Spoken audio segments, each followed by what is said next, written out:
আসসালামু আলাইকুম। আপনাদের কাছে নিয়ে আসছি একটি আল্লাহর পরিচয় সহজ।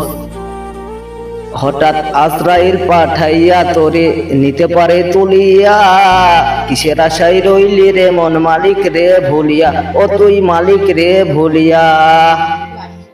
ধন সম্পত্তি পাইয়া হাতে করলি জমিদারি, ক্ষমতার অহংকারে করলি বাহাদুরি, ও তুই করলি বাহাদুরি। অত রেশমি কাপড় সোনার আংটি,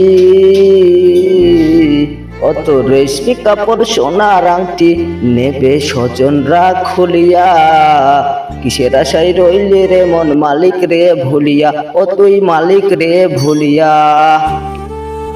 ক্ষণে ক্ষণে কবর ডাকে আইরে আমার বাড়ি, মাটির উপর থাকবে রে তুই দিন কয়ে চারি, ও তুই দিন দুয়ে চারি। আসতে তোর হবে একদিন, আসতে তোর হবে একদিন সাদা কাফন পরিয়া, কিসের আশায় রইলি রে মন মালিক রে ভুলিয়া, ও তুই মালিক রে ভুলিয়া। মাশাআল্লাহ মাশাআল্লাহ, অনেক সুন্দর হয়েছে।